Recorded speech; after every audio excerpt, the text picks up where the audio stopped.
For almost 4 years, Russia has been spending billions on the Ukraine invasion. A war that was supposed to be over in days has instead ravaged the Russian economy to the point where public services are being cut and rainy day funds are being drained. Vladimir Putin has asked an entire nation to bend over backwards to support a war that he started. Eventually, something had to give, and it has. Russia's back finally breaks as Putin's own war turns against him. And if Russia's leader doesn't do something soon, the upcoming winter of discontent may be the one that spells the end for his ambitions in Ukraine. At least that's according to a November 27th piece published by the Kyiv Post, which says that Russia is heading into a cold season of severe economic strain, even as peace talks progress behind closed doors. This isn't just one financial issue affecting a few in the country. Prices are skyrocketing on even the most essential goods that the average Russian needs. Demand has fallen as cash-strapped Russians prioritize survival, and a combination of ongoing supply disruptions and issues causing widespread fiscal distress is damaging Russia's economy to the point where a recession looms. Russia's people are starting to feel the pain of the Ukraine war, with the most tangible of the impacts of Putin's tunnel vision being the constant long-range drone strikes that are peppering the country. The sound of air raid sirens is becoming a common occurrence for many in Russia as Ukraine repeatedly strikes the country's oil and energy sites. Of course, these strikes are having a sustained economic impact on Russia, which we'll cover later in the video. However, it's the scale of these attacks that has led to Putin's war having an influence on the average Russian who was never supposed to feel the effect of the Ukraine invasion. Enormous swathes of Russia are now exposed to Ukraine's drones. The country's border regions, which have for so long proven vital for shipping troops, equipment, supplies, and fuel into the occupied regions of Ukraine, have become obvious targets. However, Ukraine also hasn't been shy about showcasing the full range of some of the incredible drones it's built specifically for the purpose of sapping Russia's finances. For instance, November 4th saw PBS News report that Ukrainian drones had carried out a successful strike against a Russian industrial plant about 1,300 kilometers or about 800 miles away from the border that Ukraine shares with Russia. These types of attacks were never supposed to happen. Russia's far-flung regions were supposed to be safe. Taking a wide view, the Caspian Policy Center maintains a live map of all the Russian oil refineries that Ukraine has hit with its drones. These refineries convert crude oil into usable oil products such as gasoline and diesel that Russia needs to serve domestic demand, keep its soldiers flush with fuel, and generate revenue via exports between January 2024 and March 16, 2025. The center says Ukraine has launched 61 drone strikes against 24 refineries. Those strikes have only gotten more intense during the second half of 2025 as Ukraine has tweaked its strategy so that it's hitting the same refineries over and over. Russia carries out repairs, Ukraine takes the repaired refinery offline again.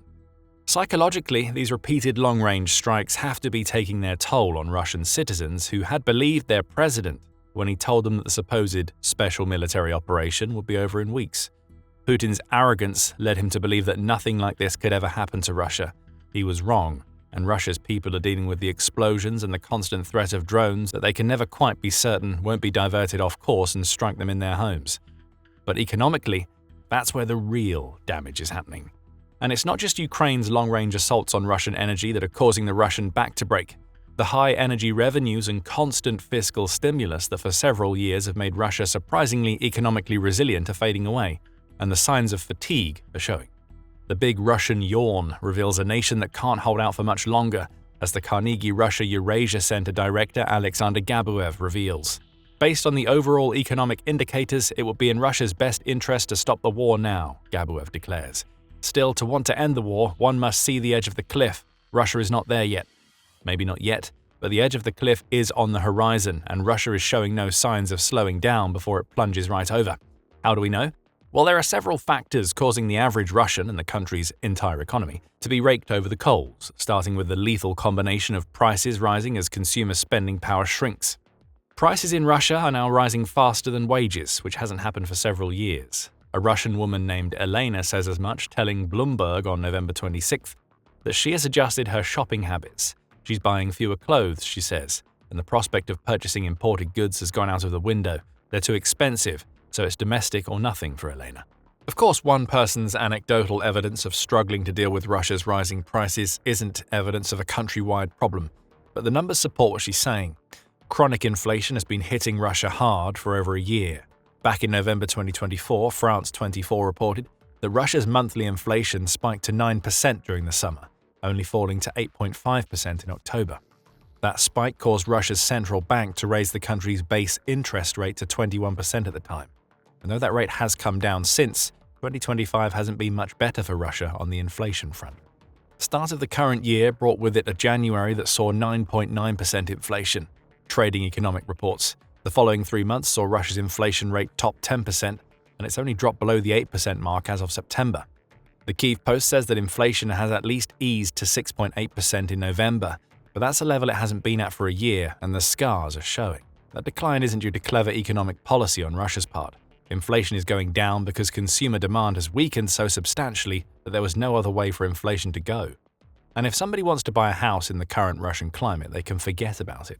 On November 27th, the Moscow Times reported that only 8.3% of Russians are now in a position where they can afford to save the 20% down payment they need to buy a property within the next 2 years.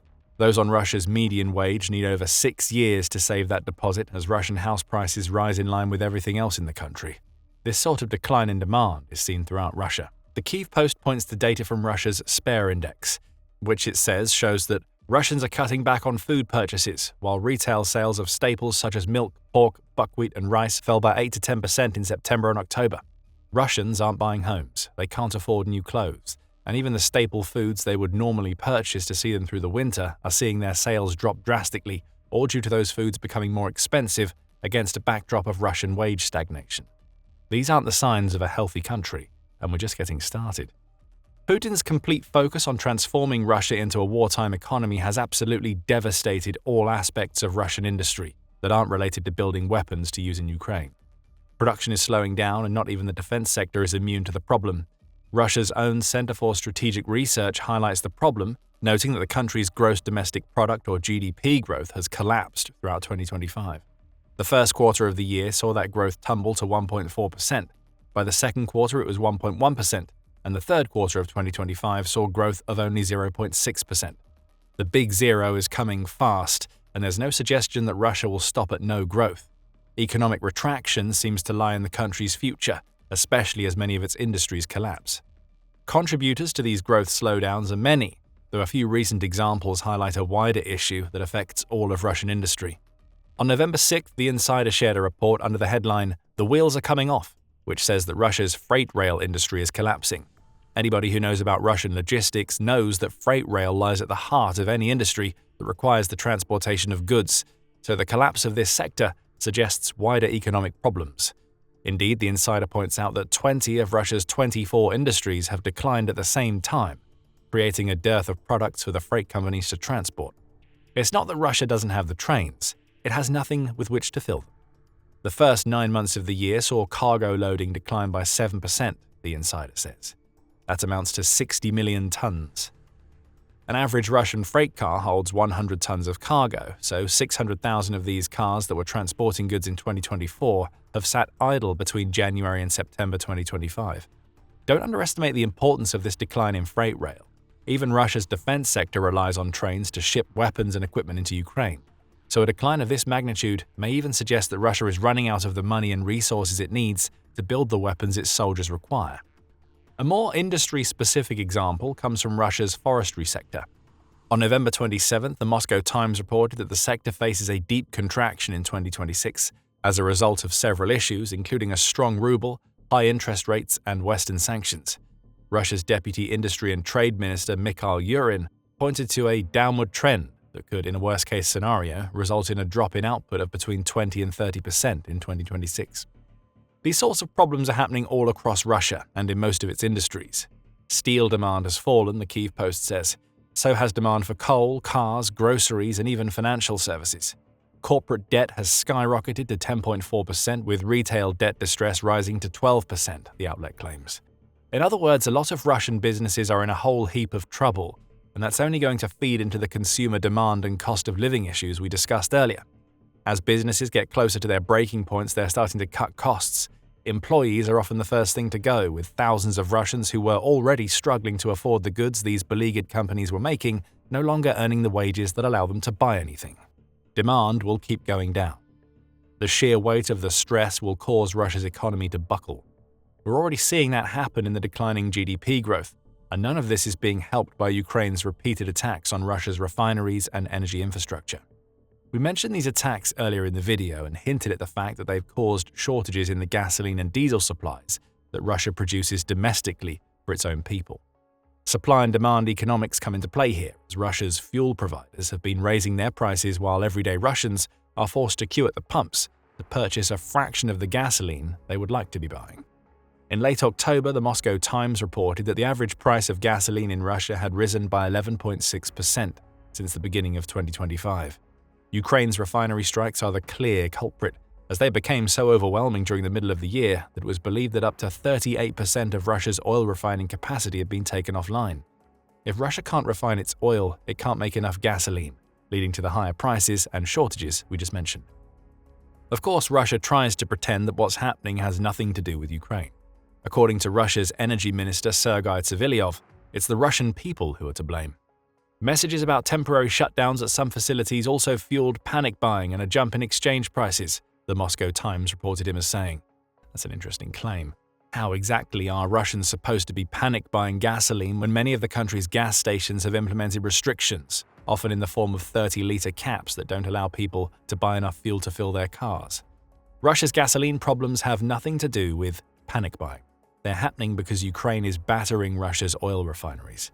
If domestic consumers are feeling the pain of rising fuel prices and lower availability, the Kremlin has been bowled over by the many problems that Ukraine has caused.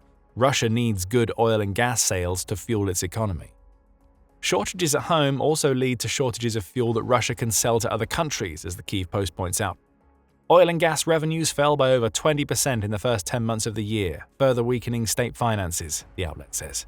And the lack of income from oil and gas means that Russia is having to dip into pots that are supposed to exist for emergencies.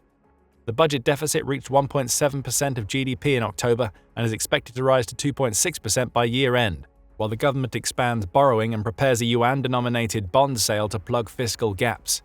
Russia is also selling off vast quantities of gold that it once held in its national wealth fund, which is another method through which it's trying to make up for revenue shortfalls. We covered this issue in a video, so check it out to learn more about Russia breaking a big financial taboo. Adding to all of this is something that Russia has been grappling with almost from the moment that its forces entered Ukraine: sanctions. The Western sanctions squeeze is one of the key reasons why so many of Russia's industries are collapsing.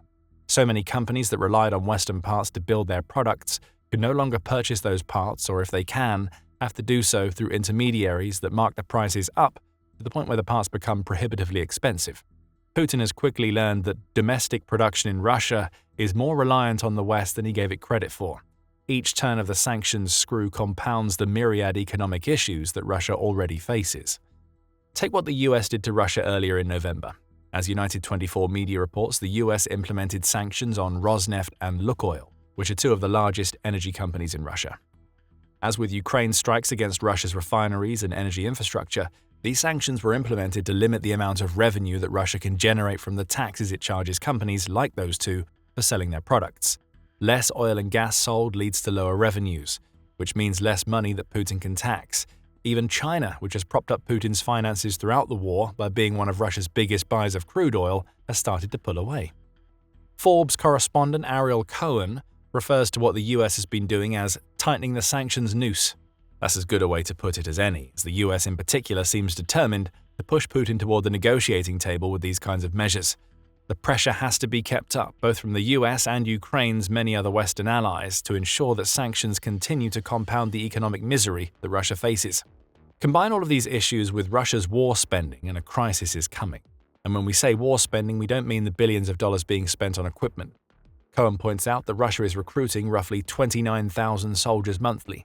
Each of those soldiers is earning far more than Russia's average wage, and they're as much a drain on the Kremlin's finances as anything else.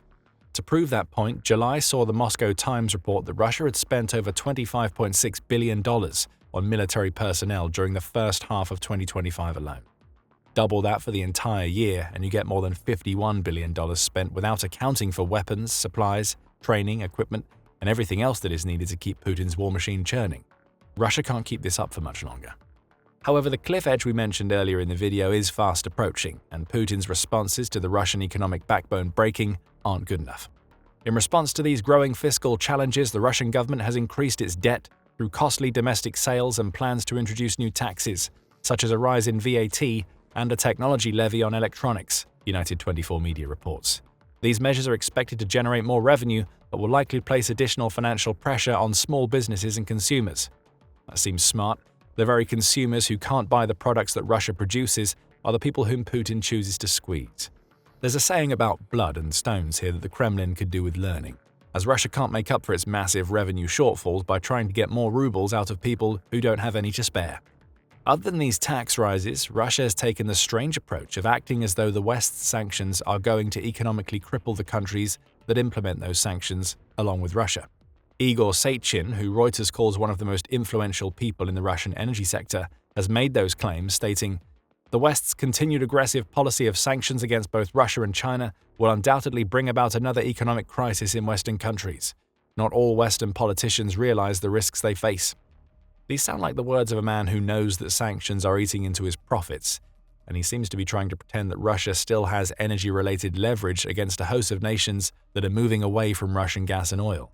Desperation is a cruel word, but it's what Sechin is showing here as he tries to convince the West that sanctions amount to some form of mutually assured destruction rather than what they really are, a tool that can be used to place more pressure on Putin and his Ukraine war at a time when Russia is already on the brink of being sucked up by an economic tornado. The West doesn't need to lift its sanctions. If anything, maintaining what it has and using more sanctions to apply greater pressure to Russia is going to make the crisis that has already engulfed the country much worse. Russia's back is already broken. The rest of its major bones will crumble to dust unless Putin makes big changes soon. Change could come in the form of peace negotiations that the US is trying to force upon Ukraine and Russia. On November 21st, the US shared a 28-point peace plan and gave Ukraine a deadline to agree to it that has since come and gone. The plan is far friendlier to Putin than it should be, and a lot of changes have to be made before it can even be considered. Find out everything you need to know about the plan in our video, and remember to subscribe to the Military Show for more videos covering the dire economic situation in Russia. And thank you for watching.